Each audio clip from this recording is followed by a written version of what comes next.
नमस्कार सम्पूर्णमा। आज मैले हजुरहरूसँग मेरो 30 दिने विपसना साधनाको अनुभव सार्दैछु। यो मेरो जीवनको सबैभन्दा गहिरो यात्रा हो। सम्भव सबैलाई नै त्यस्तै गहिरो हुन्छ होला। यो चाहिँ अब 20 दिन तयारी गरिसकेर अथवा 30 दिने यात्रामा जानलाई जो तयारी गर्दै हुनुहुन्छ उहाँहरूको लागि एकदम जानकारीमूलक हुन्छ र अरूलाई पनि विपसना के हो भन्ने यसो छोटोमा जानकारी होस् भन्ने हेतुले भर्खरै निस्केको हुनाले त्यहाँको ऊर्जाहरू पनि ताजा ताजा नै छ भन्ने विश्वासका साथ सेयर गर्दैछु। यो यात्राको मूल आधार चाहिँ कायानुपस्सना, चित्तानुपस्सना, वेदनापस्सना र धम्मानुपस्सना हो होइन। हामीले हेर्दै जाँदा धम्मानुपस्सना हुन्छ।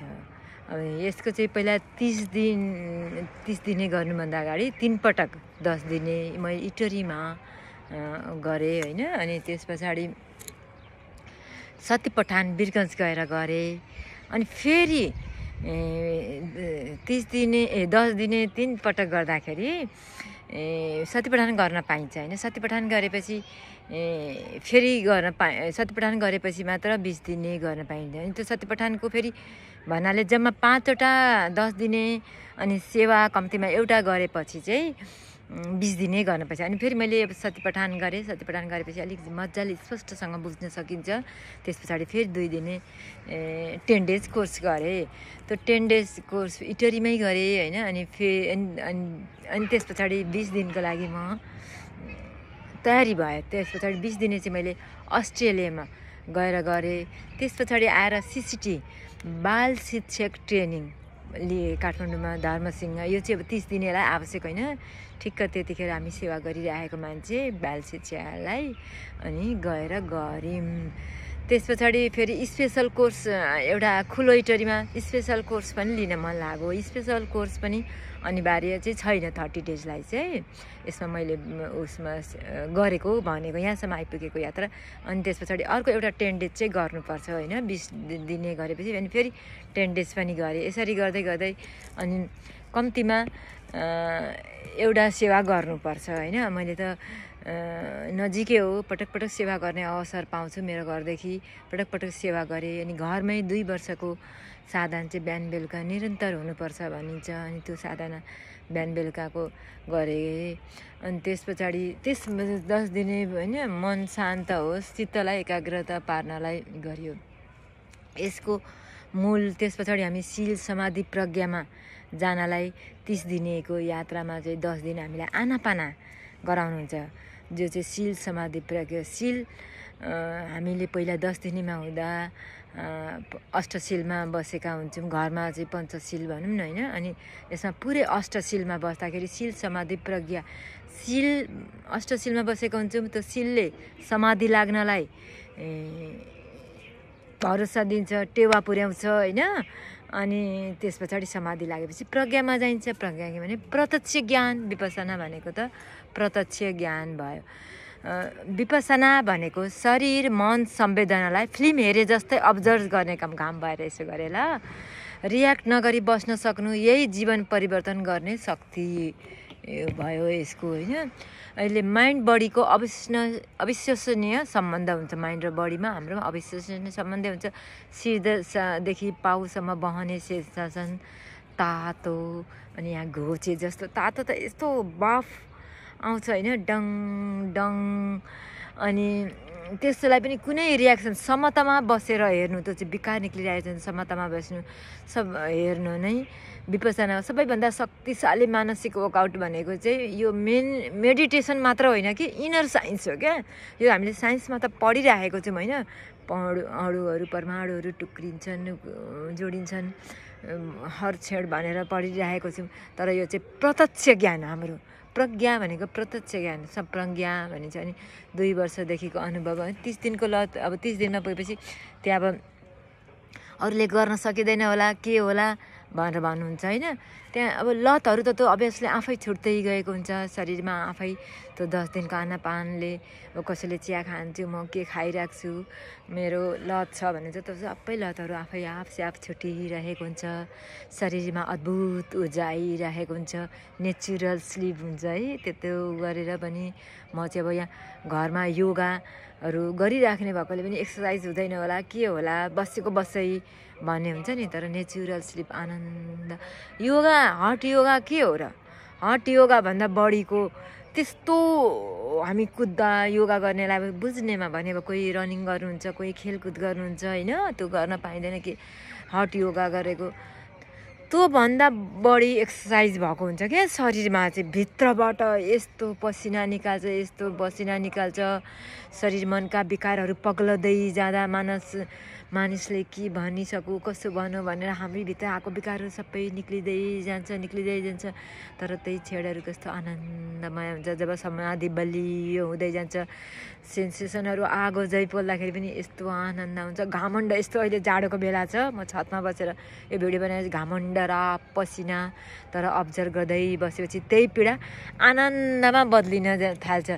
त्यो छेडमा नेपालको प्रथम क्रान्तिकारी मैले योगिनी योगमायाको तपस्याको झल्को आउँछ। ओहो, आजको युगमा यस्तो तपस्याको स्वाद ल्याउन पाउनु न। बाघ भालु जङ्गलमा बसेर हामीले बाघ भालुको डर छैन, खाना के खोजेर खानुपर्छ भन्ने छैन, यस्तो स्वाद लिनुभएको छ। त्यतिखेर सबै गुरुवरहरूमा यस्तो कृतज्ञ जागेर आउँछ। हाम्रै नेपाल देशमा जन्मिनु भएको गौतम बुद्ध जो लुम्बिनीमा जन्मिनु भयो र यो सम्यक सम्बुद्ध चाहिँ जहिले पनि जुन ठाउँमा जन्मेको छ त्यही ठाउँमा जन्मिनुहुन्छ अरे के। यस्तो शान्तिको देशमा बस्न पाएको छौँ है हामी। अनि भर्खरै भएको जिन्जी आन्दोलनहरू सबै त्यो भनेको अनित्य हो भन्ने सबै बोध हुन्छ। गहिरो संस्कार फुट्दाखेरि मृत्यु नजिक भएको अनुभूति आउँछ। तर पनि मनले अब्जर्भ गर्दा त्यही पीडा तरङ्ग शुद्ध आनन्दमा बदलिन्छ।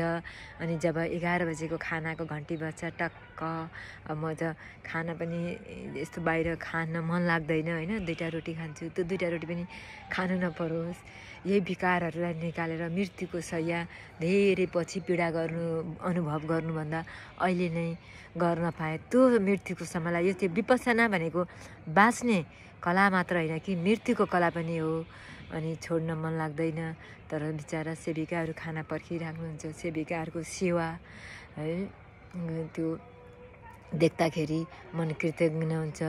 गलतफहमीहरू छ नि, हामीलाई त्यहाँ खाना पाइँदैन, बोल्न पाइँदैन, भोकै बस्नुपर्छ, सबै गलतफहमी। त्यहाँको सेड्युलै यस्तो बिजी हुन्छ कि साँझ हल्का खाना दिनुको कारण त अब मन भारी भएर सुतेको हुन्छ, ध्यानमा बस्न सकिँदैन भनेर हल्का खाना दिने हुन्छ। मङ्की माइन्डलाई प्रशिक्षण दिने एकमात्र मार्ग भनेकै विपස්සना हो। सासलाई आलम्बनमा लिएर बस्दा मन बिस्तारै शान्त साइलेन्समा गहिरै जाँदा मनको वास्तविक स्वरूप खुल्दै जान्छ। यही हो सम्यक समाधि चाहिँ। जब 29 दिनमा मैत्री हुन्छ, त्यो चाहिँ 30 दिनमा सकिने 29 दिन, 1 दिन अगाडि नै दिनुहुन्छ। अन्तिम दिन करुणा मायाले भरिएको त्यो गुरुजीको वाचन मैत्री मनभरि फैलियो है। अझै पनि हृदय यस्तो हुन्छ।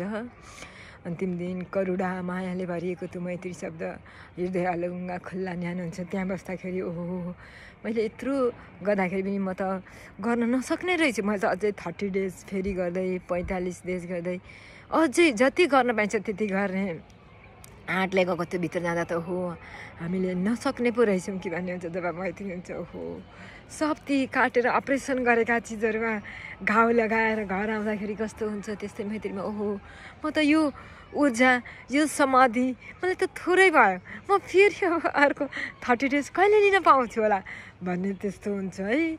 अनि समाजसेवीहरूले किन सेवा गर्छन् त? सेवा त गरिरहेको हुन्छ, तर सेवाको मूल मर्म के हो? उनीहरूले अनिवार्य चाहिँ कसलाई? राजनीति गर्नेलाई पनि अवश्य अनिवार्य, समाजसेवीलाई पनि अनिवार्य, आमा बुवालाई अनिवार्य। किन आफ्ना छोराछोरीले दोष दिइरहेका छन्? अनि छोराछोरीलाई मेरो आमा बाउले मलाई भनेको बुझ्दैनन्। मातापिताको कर्म, हामीले मातापिताको गुण, मातापिताको कृतज्ञता हामीले कहिले पनि तिरेर सकिँदैन होइन। त्यो ऋण चुक्ता गर्नु छ भने आमा बाबालाई एकचोटि त्यहाँ बस्ने वातावरण मिलायो भने आमा बाबाको ऋण पनि चुक्ता गर्न सकिन्छ। छोराछोरीलाई राख्न सक्यो भने छोराछोरीको ऋण पनि चुक्ता हुन्छ। तर आफ्नो पारमी उहाँहरूले जति पारमी लिएर आउनुभएको छ त्यो पारमी नभए त पुगिँदैन। हामीले युगौँ युगदेखिको पारमीहरू लिएर आएको हुन्छ। मेरो विकार कति निक्लिरहेको रहेछ है, ती 10 डेजमा बस्दा पनि यस्तो विकार निक्लिन्थ्यो हुन्थ्यो। तर मलाई त्यो मेरो विकार निक्लेको त्यसलाई समतामा बसेर हेर्नुपर्छ भन्ने थिएन क्या। अब 10 डेजको लिँदाखेरि के न भयो, विपसना गएको भनेपछि हुन्छ होइन। तर समतामा बसेर कसरी विकारलाई हेरेर जब विकार फ्यालिन्छ मात्र विकार बाहिरबाट थोपर्ने काम ट्याक्क बन्द हुने रहेछ कि। अब हामीले विकार त्यहाँ जाँदाखेरि 10 दिने अब निकाल्दै जान्छौँ, तर फ्याल्ने चाहिँ त्योभन्दा राख्ने चाहिँ त्योभन्दा बढी गरिराखेको हुन्छौँ क्या। अनि त्योभन्दा बढी गरिरहेको हुन्छ। अनि त्यही मेरो त विकार निकाल्ने यो सिस्टम त मेरो त पहिल्यैको पारमी भएको रहेछ र यो 30 डेजको मेरो पारमीमा उ भयो है। कति त्यस्तै हुन्थ्यो मेरो विकार निकाल्दाखेरि कस्तो हुन्छ। अब गरिराख्नेलाई साधना गर्नेलाई यो हड्डीहरूबाट कर कर कर कर कर खाने, यहाँ आनापानाको बेला हुने जस्तो यहाँ घाउ आउने त्यो निकालेर। तर मेरो त त्यो विकार निक्लिरहेको छ। मैले समतामा बस्नुपर्छ भन्ने सोच्दिनँ थिएँ त्यतिखेर त। मलाई दुःख आया आथा भनेर गर्थेँ है। तर त्यो सेवा अनि ठ्याक्क त्यो 20 दिनेको अस्ट्रेलियामा लिँदा पनि ठ्याक्क एउटा कुरा क्लिक भयो। 3 दिने 4 दिने आनापानामा ठ्याक्क यसपालि पनि 30 दिनेमा पनि ठ्याक्क एउटा कुरा क्लिक भयो भनेको मैले नसोचेको कुरा आयो क्या। मलाई टच भयो भनेर जीवन परिवर्तन होइन कि त्यो कुरा त्यतिकै नसोचिकनै नगरिकनै त्यस्तो भयो। नेता किन लोभमा हुन्छ, समाजसेवीले सेवा गरेको अहिले हामी तपाईँले गरेको सेवा चाहिँ सेवा त गरेको छौँ, तर सेवा गर्दाखेरि मनमा भाव आउने कला चाहिँ हामीसँग विपसना नलिकन आउँदैन। युवाहरूले किन लतमा फसिरहेछन्? त्यो लतमा कस्तो आनन्द हुन्छ नि, मस्त निदाइन्छ भन्छ।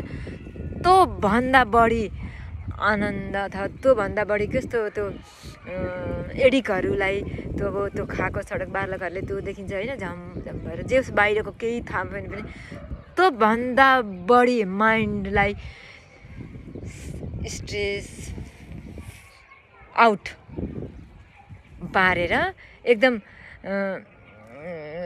एडिक्सनहरूको लत खाँदाखेरि जति आनन्द हुन्छ त्योभन्दा आनन्दको एडिक्सन पाए जस्तो हुन्छ क्या। त्यसैले एडिक्ट छु म बस्न सक्दैन भने उहाँहरूले त झन् नै जसलाई त्यस्तो छ उहाँहरूले त झन् लिनै पर्छ क्या। त्योभन्दा बढी तपाईँहरूले त्यहाँ त्यसको भन्दा बढी आनन्द पाउनुहुन्छ एडिक्सनको भन्दा युवाहरूले। अनि अरू लतलाई लिनै पर्दैन क्या। यही विपसना आफैभित्र लत हुन्छ। कहाँ पुग्नु भएको छ अब त्यो खानालाई कहाँ खोज्न जानु, सुत्ने बेला भयो थाहा पाउँछ अरूको अगाडि ढाँटेर लिनु, त्यो अनि त्यो पर्दैन। तपाईँसँगै त्यो लत ट्याक्क निकाल्ने गुण हुन्छ, ट्याक्क निकाल्नुहुन्छ, ट्याक्क त्यो आफैले लिनुहुन्छ होइन। एडिक्सन जे खाने बानी छ, दबाई गोटी त सबै आफैभित्रबाट आउँछ। विपसना त्यो अज्ञान काट्ने चक्कु हो क्या। जीवन बाहिर होइन भित्र छ भन्छौँ।